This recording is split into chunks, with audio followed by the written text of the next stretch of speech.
Hey, how do you shoot your videos? How can I shoot my own videos?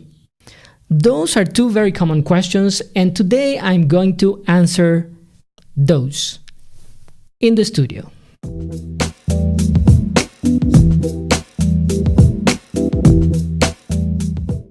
Hello everyone, my name is Alex Silva and you're watching Alex Silva Photography.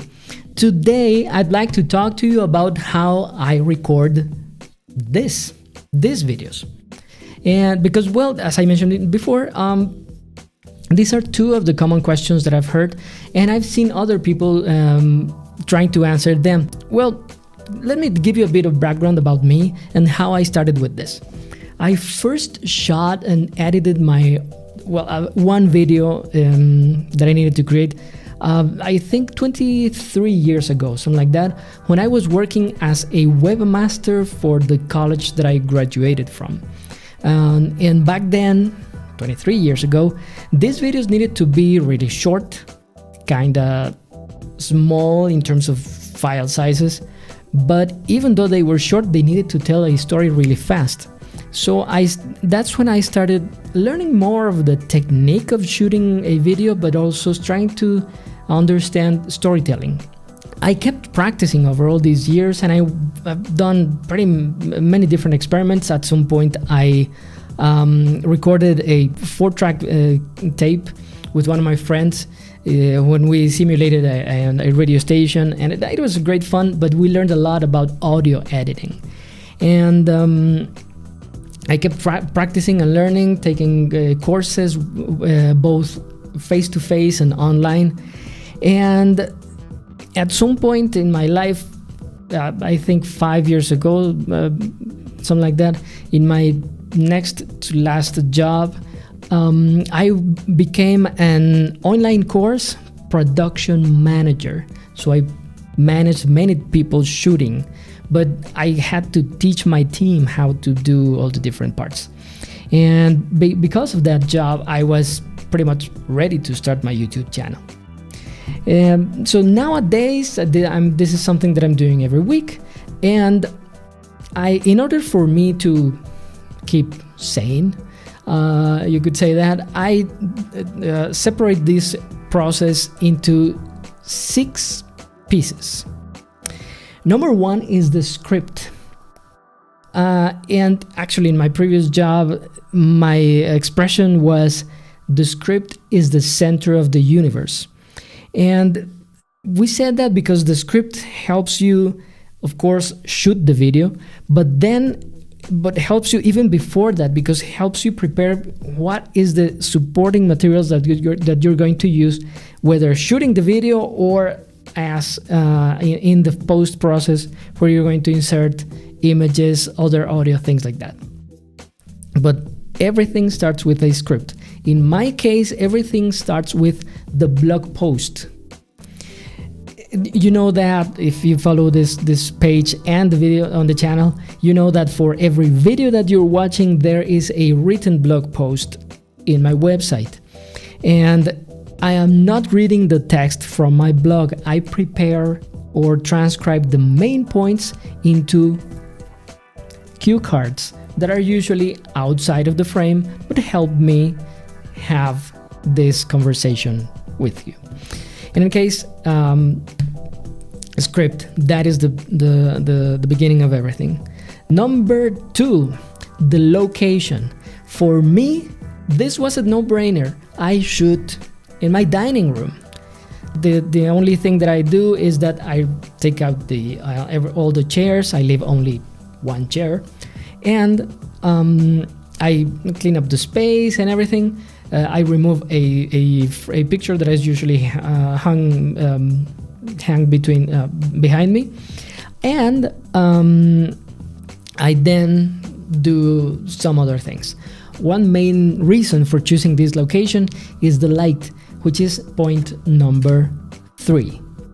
Number 3 is lighting, and on my, let's see, on camera right, on my left, there is a big window, floor to ceiling, with diffusing curtains, so I can use natural light almost since I live in Mexico, Even during the winter, I can use natural light for close to 8 hours of the day. But I still add 3 lights in order for me to have a consistent look.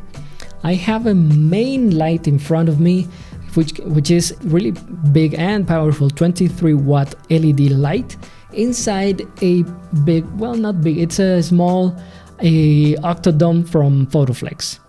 And I also have 2 lights. You can see the reflection and the shadows behind me.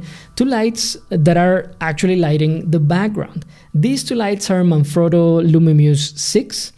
Everything is LED and pretty much using the same temperature, so everything looks uniform. That's how I achieve this particular look that you're seeing here. Number 4, so that was location and lighting. Number 4 is the camera. My current video camera is a Canon EOS M3 with the kit lens, the EF-M 18 to 55 millimeters, which is great. You saw me unboxing it, and I've showed you quite a few images shot with it. What I really like about this camera is the flip screen, which can be turned into selfie mode, so I can see myself when I'm shooting, and that makes me allows me to see if I am within the frame, if my hand gestures go too wide like this, so I don't move my cameras or anything outside of the frame, or what needs to be outside of the frame remains there. Number 5 is sound, and sound can be a bit tricky. I heard sometimes that many people are willing to accept kinda shaky video or grainy or things like that. We can accept that, but we cannot accept is crappy sound. And in order to have not crappy sound, and I actually think it's pretty good, is that I use as my main recording device this microphone, which is a RØDE Procaster. It is set on a boom arm. Actually, not a boom arm. I'm going to describe that in the description and the blog post.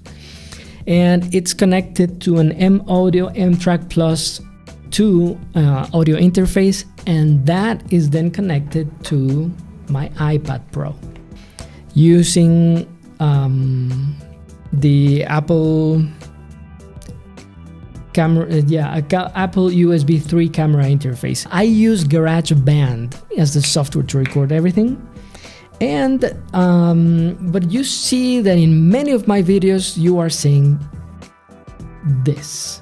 This is another RØDE microphone.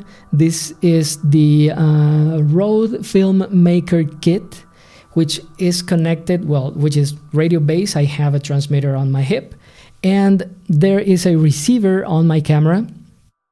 This is my backup audio device. Just in case anything goes wrong with this recording, I still have this one. So I have a backup.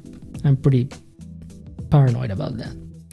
Anyway, those are the 5 production areas, but once I record everything, I get everything into the iPad Pro, and then I start the point number 6, the editing process.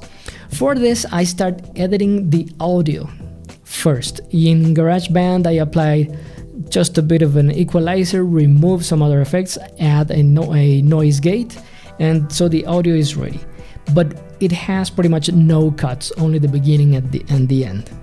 Then I add everything into LumaFusion, which is a video editing software for the iPad, and that's where I start adding supporting images, transitions. I make actual cuts, remove any unnecessary blabbing, things like that.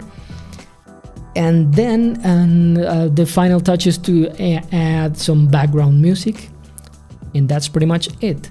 Once I have everything with the opening transition, the closing transition, and everything in between, I export the file, and it is ready to be upload it to YouTube.